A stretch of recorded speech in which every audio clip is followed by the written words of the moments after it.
Have you ever imagined discovering a secret that will change your life forever? This is the story of Katerina, an elderly lady whose life took a surprising turn after being abandoned by her children. Stay with us until the end because the twist will leave you speechless. Before we start, subscribe to our channel and activate the bell so you don't miss other incredible stories like this. Katerina, a 75-year-old lady, lived in a quiet Italian suburb. She was known for her kindness and her garden full of vibrant flowers. However, behind those joyful colors, a profound loneliness was hidden. His children, Antonio and Lucia, had moved away years ago, and their visits had become rare until they stopped completely. One day, while he was staring at his family portrait, the phone rang. "Mom, it's me, Antonio," said a voice on the other end of the line. Katerina felt her heart fill with joy.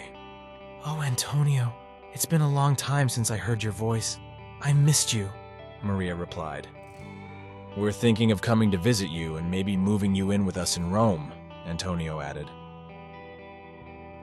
Katerina, hopeful, decided to sell the house and move in with her children.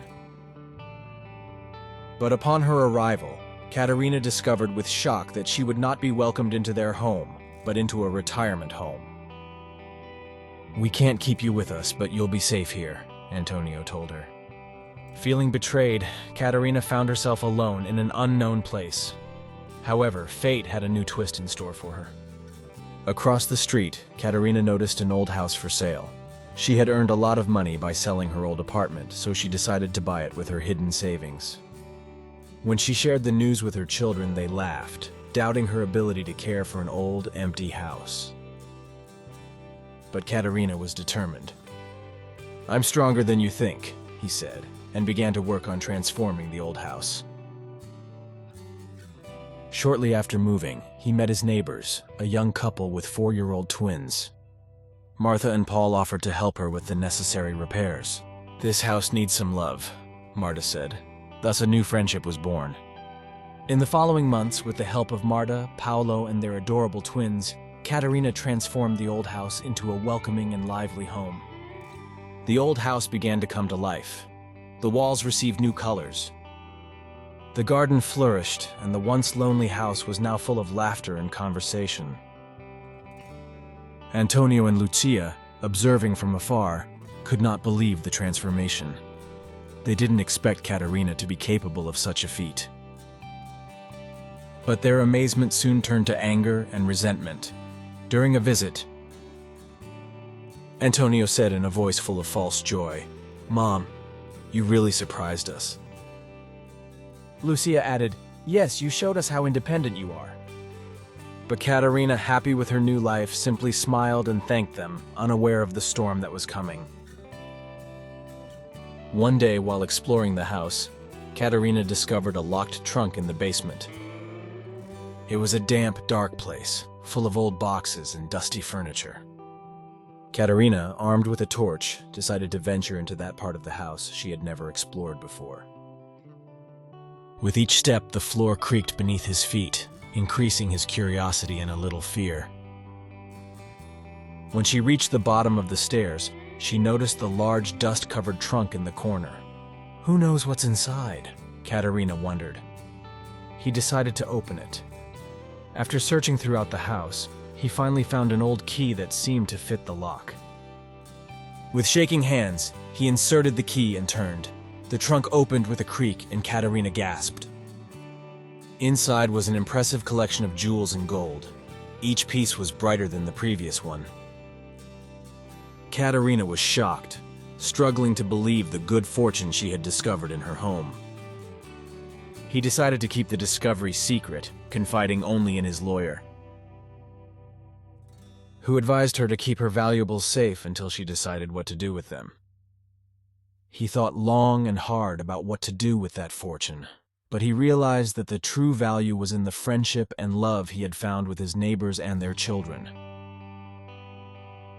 At this point, I would like to know what you think. How would you have reacted if you were in Katerina's shoes? Write it in the comments. We are curious to know your opinions. As the years passed, Katerina became an integral part of Marta and Paolo's family. The twins Cecilia and Raffaele considered her like a grandmother, and her life was full of joy. However, Catherine's health began to decline. She refused to be defeated, always finding joy in the little things. "You have to take care of yourself," Marta told her. "I'm surrounded by people I love, and that's all that matters," Maria replied. Meanwhile, Antonio and Lucia, convinced that their mother was hiding a fortune, made plans to ensure that it ended up in their hands. But on a cold winter night, Caterina made a decision that would change everything. He called his lawyer and planned his will.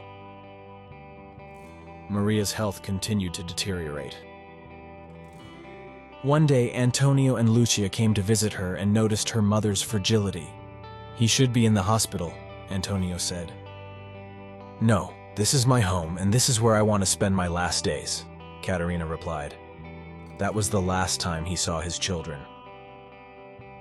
The end came softly for Catherine on a cold winter morning. Marta held her hand as she took her last breath. The loss was felt by everyone in the neighborhood. "I promised to take care of everything," Marta murmured.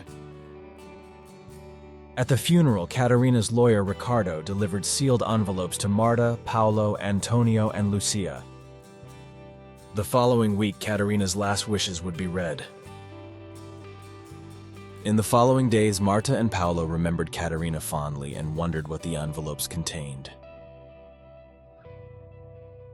If this story is moving you, leave a like, subscribe to the channel, and support us with a super thank you. At the reading of the will, Ricardo announced that half of Caterina's fortune, accumulated in jewels and gold, would go to Marta and Paolo, and the other half to the retirement home. Antonio and Lucia were shocked. "I wish you to find happiness," Caterina wrote in her last message. Money is not the source of joy. True joy comes from the people we love and how we treat others. Antonio and Lucia attempted to contest the will, but the judge confirmed that Maria was fully aware of her actions. In the end, Antonio and Lucia gave up, while Marta and Paolo used their fortune to establish scholarships for disadvantaged children. Catherine's story is a powerful reminder that true wealth does not come from material possessions, but from love and kindness. His memory lives on in the hearts of those he touched with his generosity, and so his story will continue to inspire future generations. Thanks for joining us. See you in the next video.